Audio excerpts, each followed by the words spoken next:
gotta, how many of you guys have imagination here? Okay, it's gotta go, yes, right. Good, I'm asking you to do it. I'm asking you, don't, cut it out. God damn. But imagine the world. No, imagine a man haunted by the ghost of his past and trapped inside of the dungeons of his own mind. And he feels that in order to survive, he has to keep popping pills. Pills that are stopping him from standing still. Pills that he feels show him the way and when normally backed into a corner. The pills give him extraordinary power to consume his fears rather than be consumed by them. Only for the later reappear in the center of his brain once again. But oh, what am I saying? That's only a video game. But there's no amount of power players that can pack a man into a more relatable character. See, in the beginning there was one, then one became two, and now two is back to one. And I guess what I'm saying for gaming is, I think that most of the world's problems can be illustrated by the fact that video game systems now only come with one controller. Allow me to explain.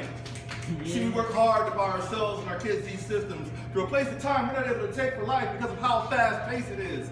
How ironic that these systems are called consoles, when in actuality, they're not what console us.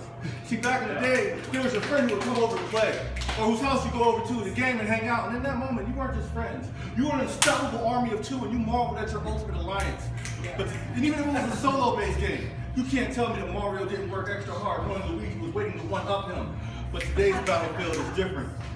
The liquid tears are now crafted into metal gears of solid war, where a soldier who once heard the call of duty comes home a little too eager for his own halo, decides to become his own first-person shooter, release the very caliber of his own soul, and you come from a heartless kingdom if you say that doesn't massively affect you. Understand? Yeah.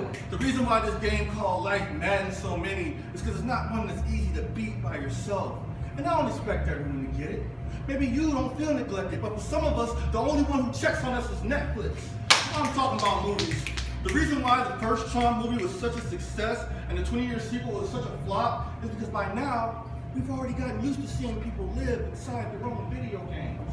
Oh, and if any of you doubt, just let anything new come out and watch as millions plop on the couch, grab the controller, whip their hands out, occasionally pop a couple snacks in their mouth, but watch as life stops as they take a camping trip into Black Ops. Or Gran Turismo, Elder Scrolls, Grand Theft Auto. The point is, it's crazy how some will sacrifice our whole lives just for these imaginary worlds that we love. And all this time, y'all, I thought crucifixions were meant to look entirely different. But in this instance, it never crossed my mind chronologically. There could be triggers from long ago just now starting to scratch the surface.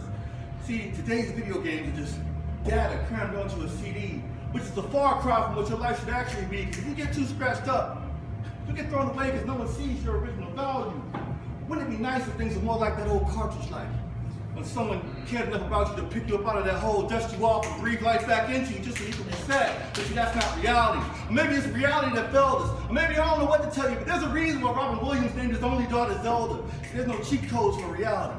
No extra lives, so we just have to keep in mind that life is not a one-player game. Okay, that was out.